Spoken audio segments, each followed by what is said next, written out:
Good morning, Malacanang Press Corps. Happy New Year and welcome sa unang press briefing ngayong taon with Presidential Spokesperson Harry Roque. Good morning, sir. Good morning and Happy New Year. Let me begin by saying that we're very happy that the Filipinos were found to be the third happiest people on earth, according to that Gallup poll. And we hope to be the happiest people this coming year. Let me begin with a statement on the New Year's Eve fireworks-related injuries. As you know, it was a substantial drop, 70% plus lower than previous year, and we hope that in the coming years there will be zero casualties, in fact. No? And we, of course, credit the dramatic decrease in injuries to the strict implementation of EO number 28. No? And I think we've proved to one and all that we can have a happy new year without people losing their fingers and losing their eyesight. No? On Agaton, we have a briefing as of 9 o'clock. Needless to say, national government through the NDRRMC continues to oversee relief and clearing operations in communities hit by Typhoon Agaton. It is notable that prior to the landfall of the tropical depression, thousands of families have preemptively evacuated and sought shelter in safe centers and nearby relatives. While we receive reports of 2 fatalities in Cebu, which is still being verified by the DILG, we're hoping that with the advisories and warnings provided, that there will be no other reported casualties. Now, on train, of course, you know that January 1 is the implementation of the train reform. Let me stress, though, that the implementation of train relates to the fact that those having an annual taxable income of $250,000 and below, or at least $21,000 a month, are now exempted from personal income tax. 13-month pay and other bonuses amounting to $90,000 are likewise tax exempt. However, as repeatedly mentioned by the Department of Finance and the Department of Trade and Industry, the imposition of excise taxes should not affect current prices now, because they will actually be effective on, well, for instance, on the fuel products. They are not to be imposed on old inventories. They are to be imposed on new deliveries, still to be made, meaning that inventories that already exist should not be subjected to the additional excise tax. We have also begun implementing the 200 pesos per month unconditional cash transfer amount as a measure of mitigating the effects of train, at least to the poorest of the poor in our communities. Now, the cash grant will be distributed between January to July 2018, and a technical working group is now being held in preparation for the timely release of this cash transfer. Now, the President would like to reiterate his prior instruction to the Cabinet to ignore any pleas to be made by any of his relatives in connection with any government transaction. The President is renewing his call that any and all of his relatives are not authorized, to approach anyone in government in connection with any government-related transaction, full stop. That applies to his children, his siblings, his cousins, his uncles, and aunts. No one in his family is authorized by him to have any financial interest in any government office, agency, or department. Now, I also received a communication from the Red Crescent Movement of Qatar. They donated $280,000 to victims of Typhoon Vinta. This was coursed through the Philippine National Red Cross.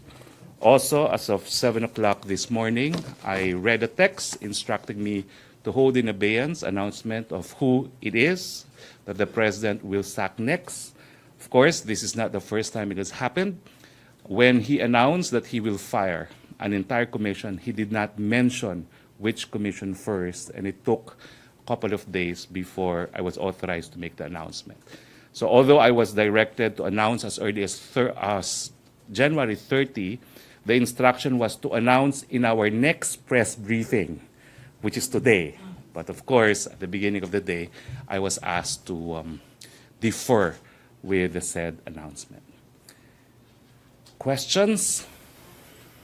Yes. Question, Rose Novenario. Microphone, please.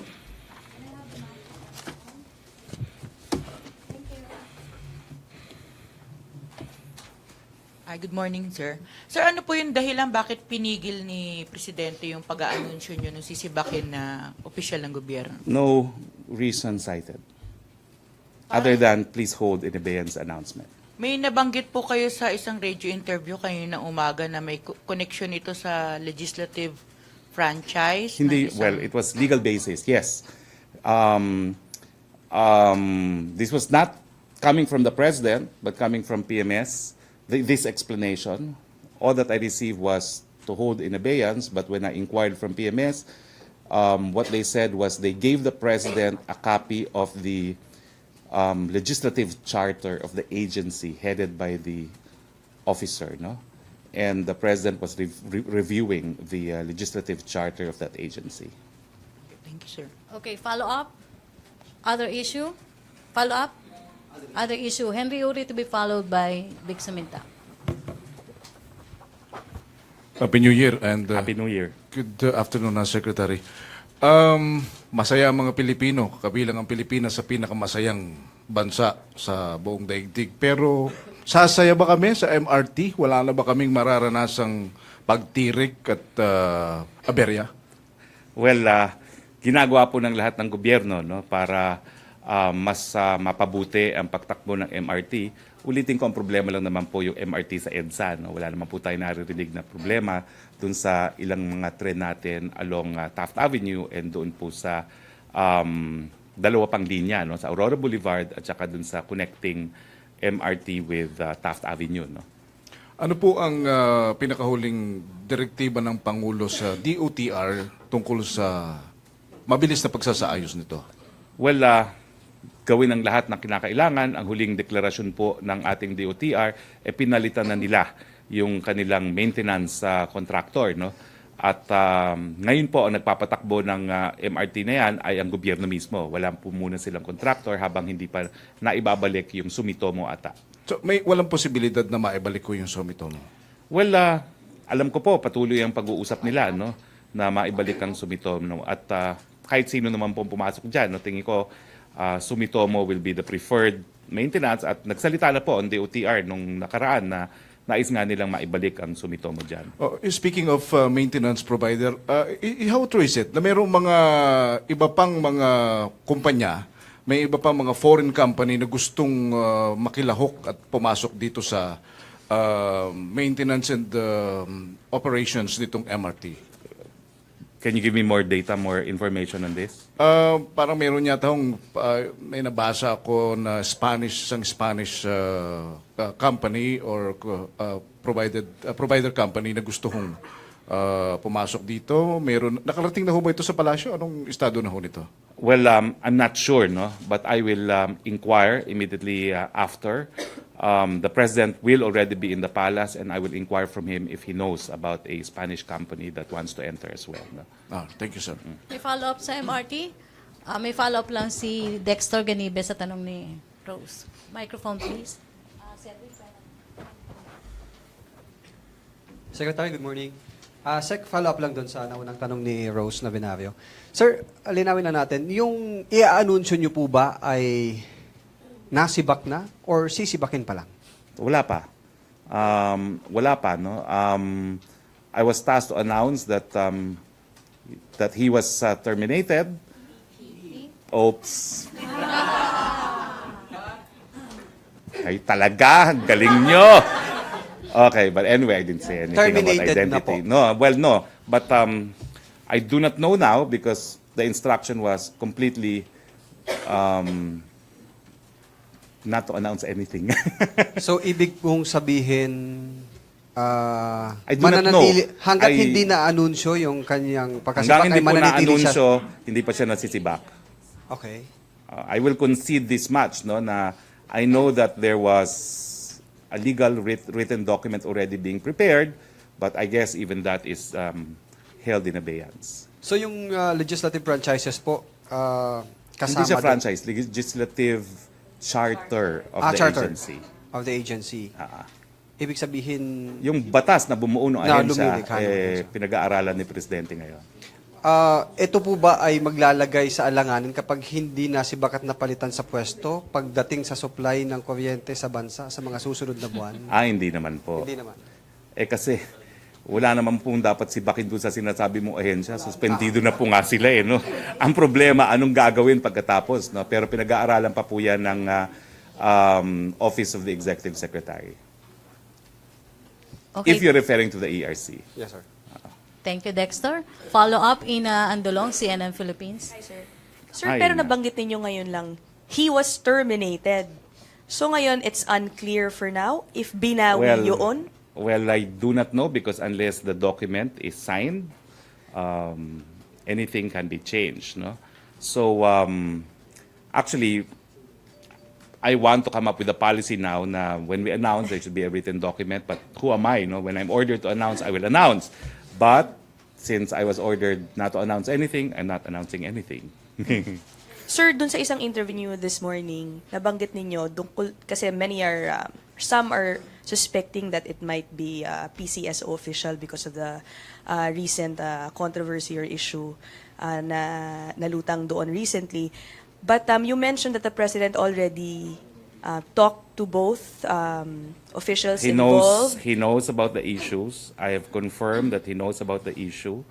And he believes the sides of he believes both. And what I said is he holds in high esteem both the GM of PCSO and Director Sandra Cam, whom he recently appointed to the post. So, hindi po manggagaling, safe to say, sa PCSO ang tatanggalin. I can Just make the to remove confirmation that the official who I was tasked to announce and belatedly told to hold in abeyance is not from the PCSO. Ayan, malinaw na. Okay. Lastly na Ay, wala na. Move on to another topic, please. Sir, Sir, sorry.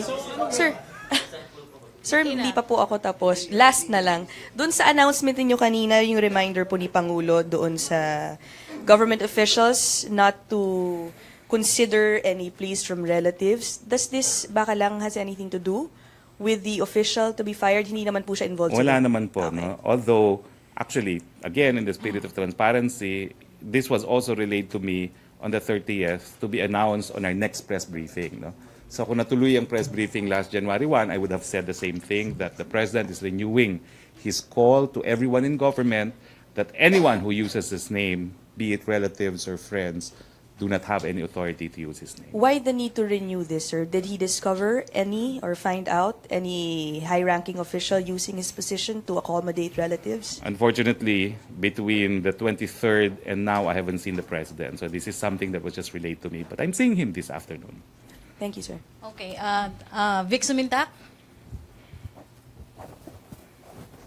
Secretary, Happy New Year. Happy New Year. Hindi kaya itong itatanong kong sisibatin.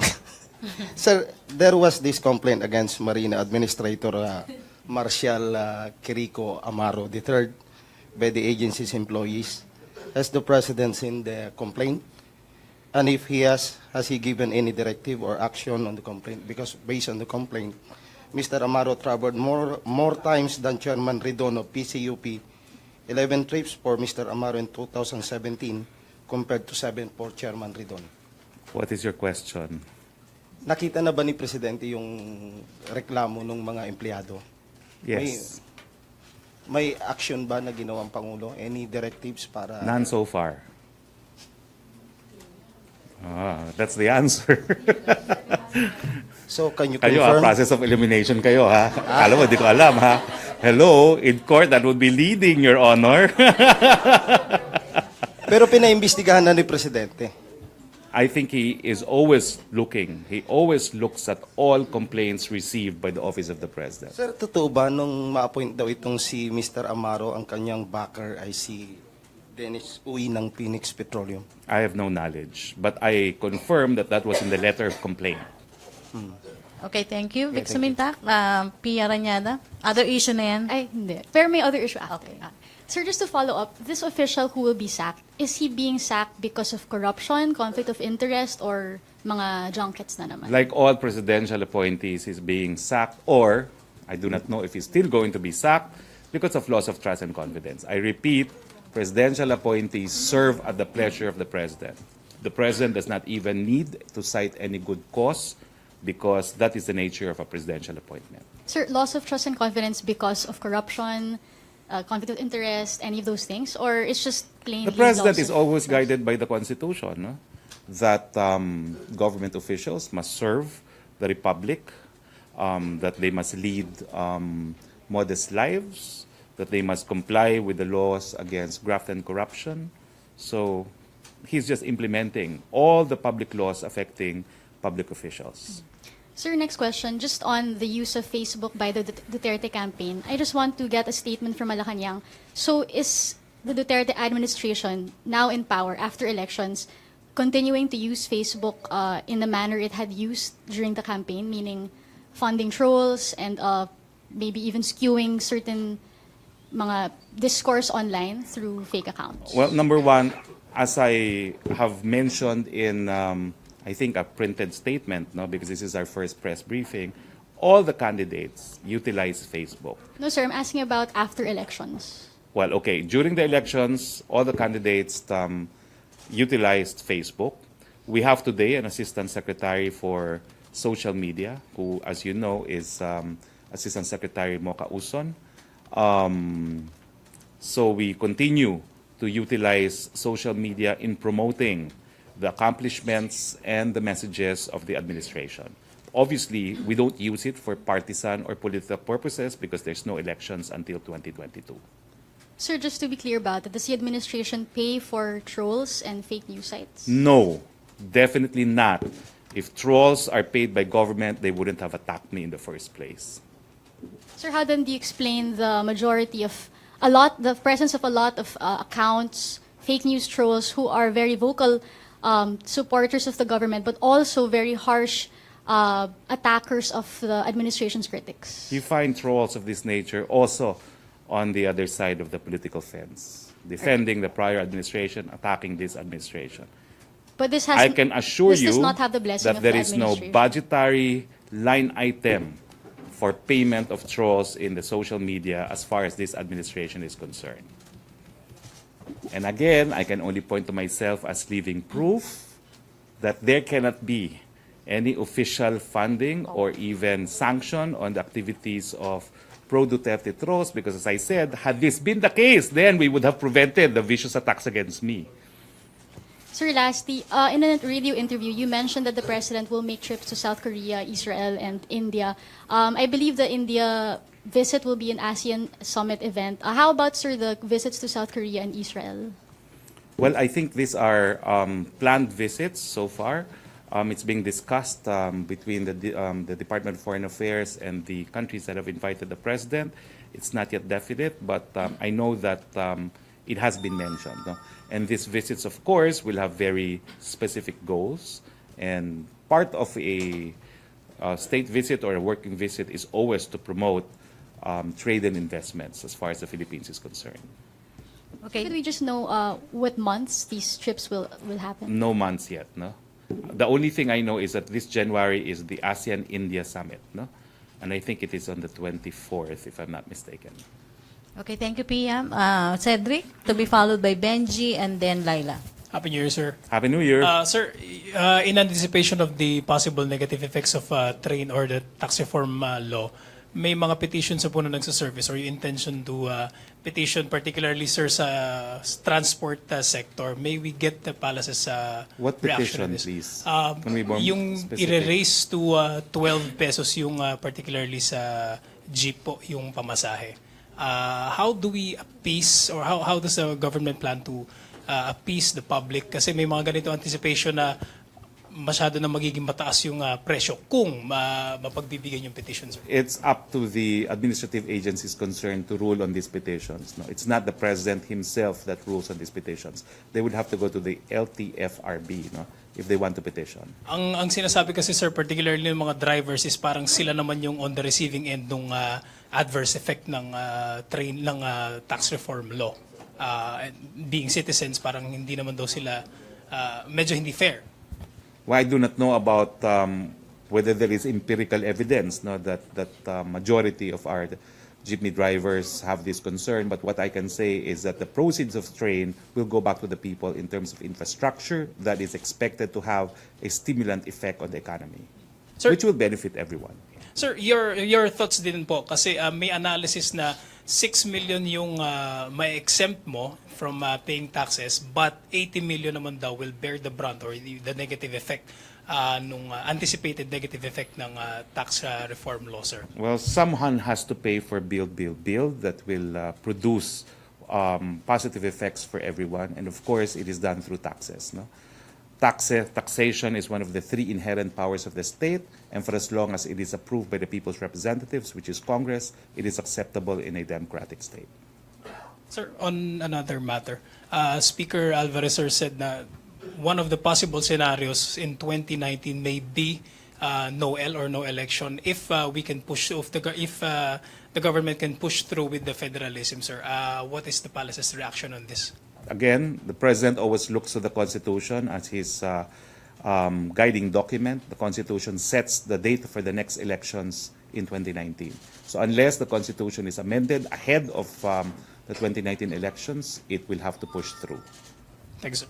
Okay, may follow-up sa no election? Dexter Ganibe.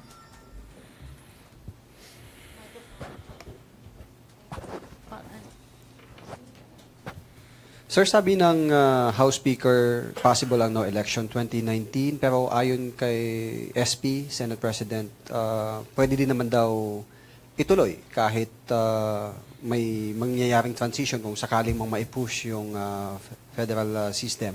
Ano po ang pananaw ng Malacanang dito? Well, the chief executive, the role of the president is to implement the Constitution and the law.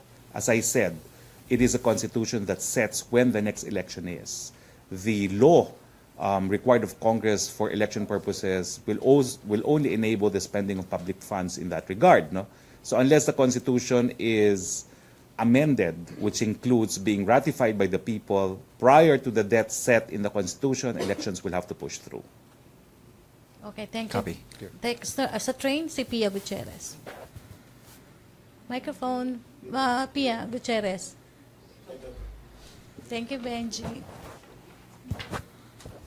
Sir, follow-up lang po dun sa train. Meron pong call ang grupong Laban Consumer for government to appoint a price czar to monitor the effect of or the impact of a train across departments. Ano pong masasabi niyo, sir? Sa palagay niyo, kailangan po ba ng isang price czar, sir? Point well taken, but I think that would be superfluous because we already have the Department of Trade Industry performing that task. Thank you, sir. Okay, Laila Salaveria.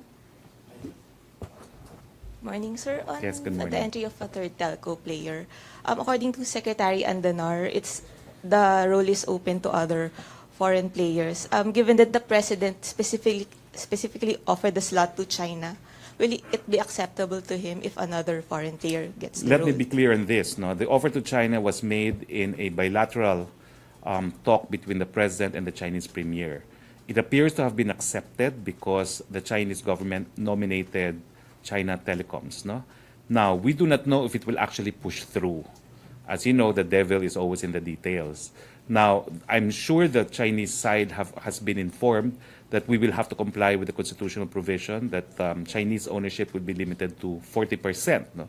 And that the Department of Information Communication, the ICT, has already said that they would want a Filipino consortium to own the 60% majority stake in these third telecoms. No? If for any reason this is not acceptable to China Telecoms, then we have no choice. No?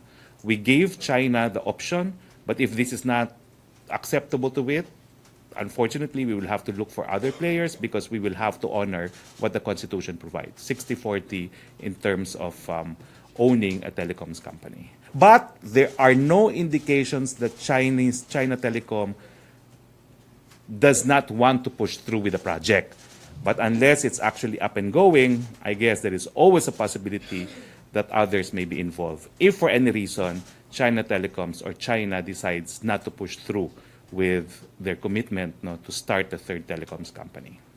But are you saying that China already has an advantage, or will the process be competitive?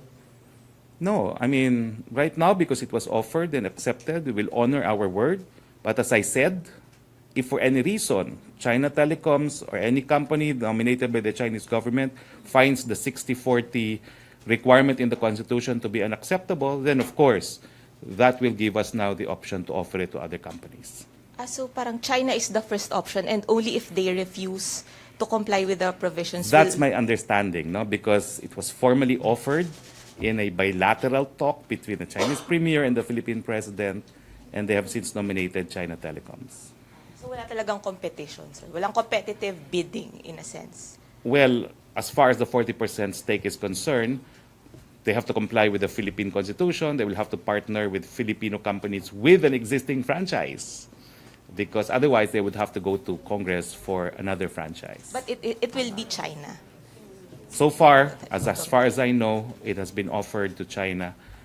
We don't know what the details are, but the deadline is fast approaching. The President wants it up and about in the first quarter of this year. Last na lang, sir. You mentioned in a radio interview that China wanted 100% ownership.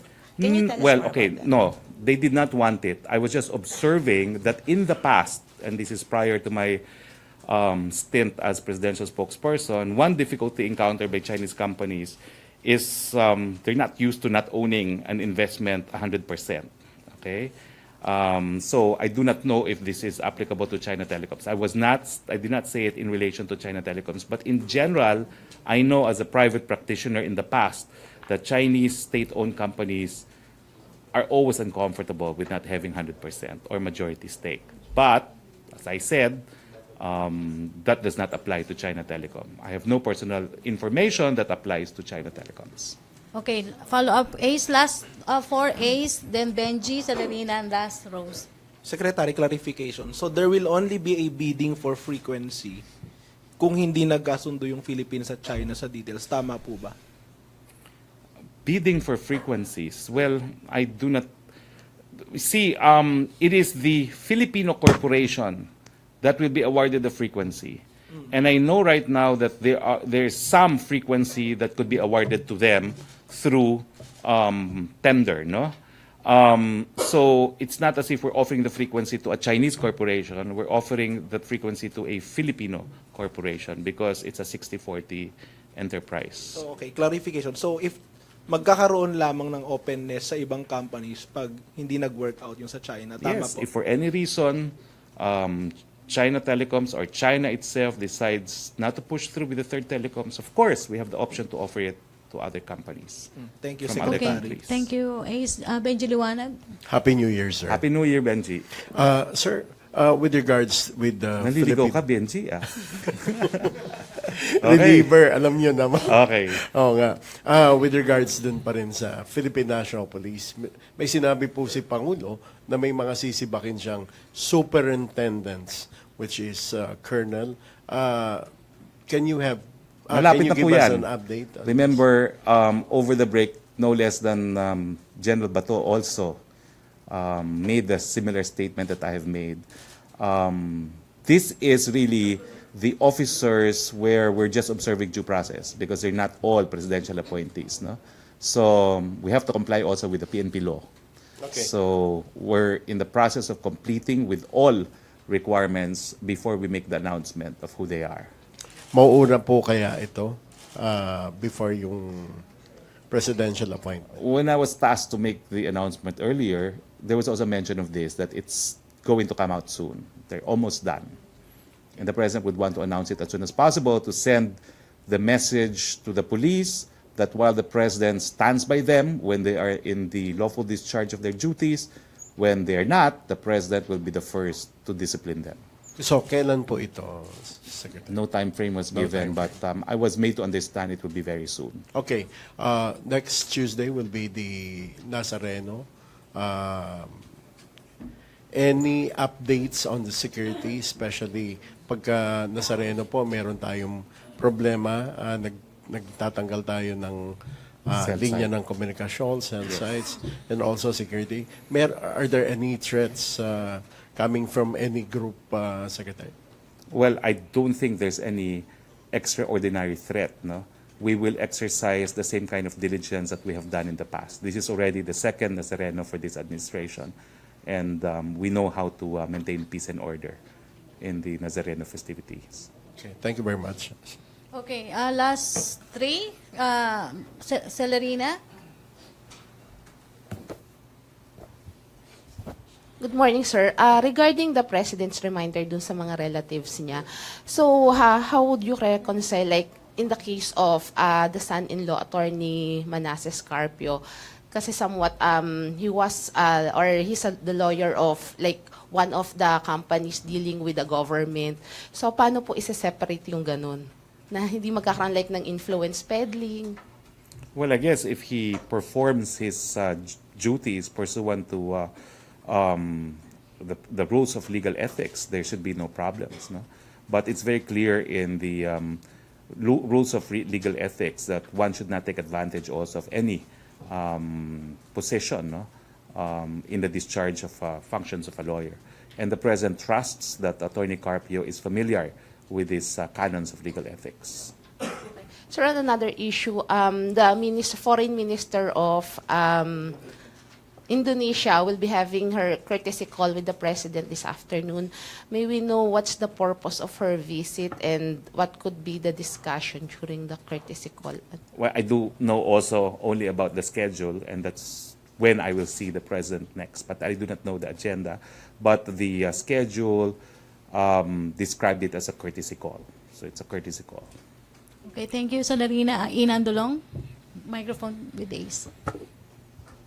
Sir, ano na po ang expectations ng Malacanang about the implementation of the jeepney modernization program? Because previously, President Duterte said he wanted na pagpasok ng January, phase out na yung mga lumang jeep. Obviously, it's not happened. Well, you know, I think DOTR officials, at least when I was still in Congress, said that it cannot be done overnight. No? And that's why they have announced that 500 e-jeepneys will be made available immediately at the beginning of the year. No? And I think there was also a pronouncement made by DOTR that roadworthy jeepneys can continue until, if I'm not mistaken, there was a date set, no, if I'm not mistaken, 2020, no, which shows that it will have to be implemented in batches. No? The President, though, is firm in his resolve to modernize our public utilities, including the phase-out of the jeepneys. Obviously, it did not happen overnight, but it will happen in the long run. Last, sir, as former, you were in Congress before. Sir, ano po ba yung mga government agencies na may legislative mandate? Charters, I mean. Halos lahat naman, Halos other lahat. than those na forming part of the existing departments. Okay, thank you, Ina. So, last question. Magtatanong ka pa, Pia. Last question, Rose Novenat. I'm sorry. Sir, pwede pa si Lanesca? Yes, no Okay, problem. Lanesca to be followed by Rose. Last question. Matagal tayo hindi nakita, so go ahead, keep it going. Good morning, sir. About yung sa Marcoses po, sa compromise agreement, even before Attorney Lozano submitted the proposal, the President already said that he is for entering a compromise agreement with the Marcoses regarding the ill-gotten wealth and other sequestered assets. Considering the President's statements alone, is the palace considering forming a legal team to study a possible compromise agreement or to hammer out a draft of such deal? The President's statement actually was that he is for it, but he needs a law to authorize him to enter into one.